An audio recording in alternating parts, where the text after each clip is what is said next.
Good morning, Year 2. I'm going to be doing a PSHE lesson for you today. Now, I wonder if you can remember what PSHE stands for. So, have a think. Now, let's have a look together. The P stands for personal. The S stands for social. The H stands for healthy. And the E stands for economic. Now today we're going to be looking at that P. Can you remember what it stands for? That's right, it's personal. And we're going to be having a look at skills. So we're going to focus on growing and changing. Now as we grow and change, we need to become more independent. And to do that, we need to learn a wide range of skills. Now sometimes we can do these things on our own, but sometimes with the independence, we need to take more responsibility to learn to do things ourselves. So to start our lesson today, I'm going to read a story. Now this story is called All by Myself and it's by Ivan Bates. And I wonder if you can guess the moral of this story whilst I'm reading it. I'm going to put it under the visualizer so you can see the story and see the pictures. All by myself.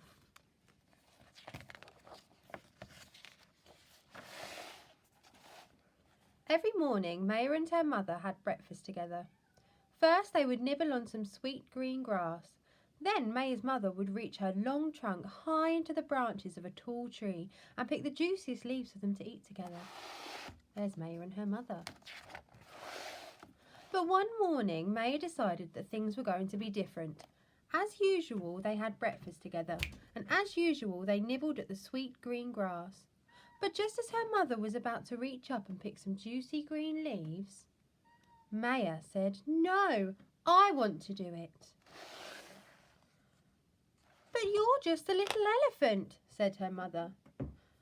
"I want to do it," said Maya, "all by myself." "Very well," said Mother. Maya sat and looked at the tree. It was very tall. The leaves seemed very far away, and she was just a little elephant. She thought for a bit. "I know what to do," she said. She searched around until she found a long, thin stick. She picked it up, marched over to the tree, and stretching up as high as she could, swished at the branches above to try and knock the leaves down. But it was no good. The leaves didn't fall. A lazy old lion who was snoozing nearby came to see what all the swishing was for. "If you like," he yawned, "I could climb up the tree and pick you some leaves. With my claws, you know, it's no trouble at all." "No, thank you," said Maya politely. "I want to do it all by myself." There's the lion. Maya sat down and thought a little harder. Then she had another, even better idea. She ran down to the muddy brown waterhole. There she stretched out her trunk and sucked up as much water as she could, which was quite a lot for such a little elephant. And there she is, sucking up the water. When her trunk was full, she bounced back to the tall tree, paused, pointed her trunk and blew. Whoosh! The water swooshed into the tree, soaking everyone around. The branches splashed and dripped. But it was no good. The leaves didn't fall.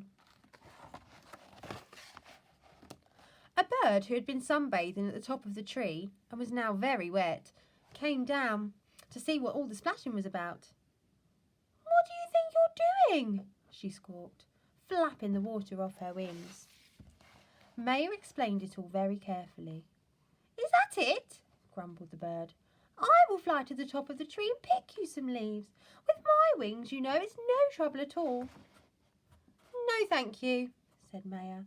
"I want to do it by myself." "Oh, please yourself," said the bird. There she is with the bird and the lion. Maya looked up at the tree and thought very hard indeed. "I've got it," she said finally.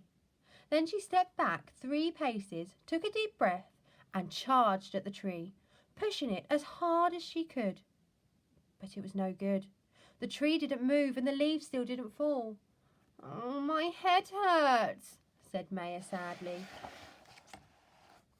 Maya sat down at the bottom of the tall tree and suddenly a snake appeared from under a rock. If you like, he hissed, I can slither up and pick you some juicy green leaves. For me, you know, it's no trouble at all. Maya shivered. No, thank you, she whispered. I want to do it all by myself. There she is with her mum. But this time, Maya had no ideas. It was such a tall tree, and she was only a little elephant.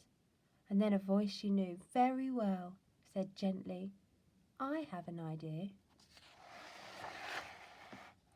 And with that, her mother carefully slipped her long tusks under Maya and, curling her trunk around, lifted her high into the branches of the tall tree.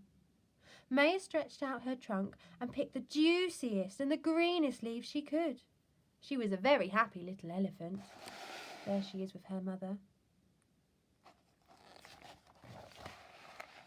There's all the animals. Afterwards, Maya and her mother looked at their delicious breakfast. You did it, said her mother. Maya thought for a moment. No, she said slowly.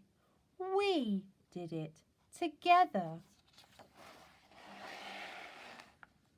And together they strolled off across the plains as the sun rose high into the sky. And there they are. That was our story. So I hope you enjoyed our story today, boys and girls. What I would like you to do today is, I don't want you to do any writing or any drawing. I just want you to do some talking. So if there's an adult in your house, I wondered if you could talk to them and discuss the things that you might need to do as you get older. See if you can think about some of the skills that you might need to learn, or maybe even some of the skills that you've learned already. And when you're thinking about them, think, are these skills that I can learn independently, or am I going to need a little bit of help to do that? And if you do need help, is that okay? It usually is, just like Maya needed the help of her mother. And I'm sure one day she'll be able to do that skill independently. So I hope you enjoy talking to your grown-ups at home, and if you want to share anything below, then I'd love to hear about it. Bye for now, everyone.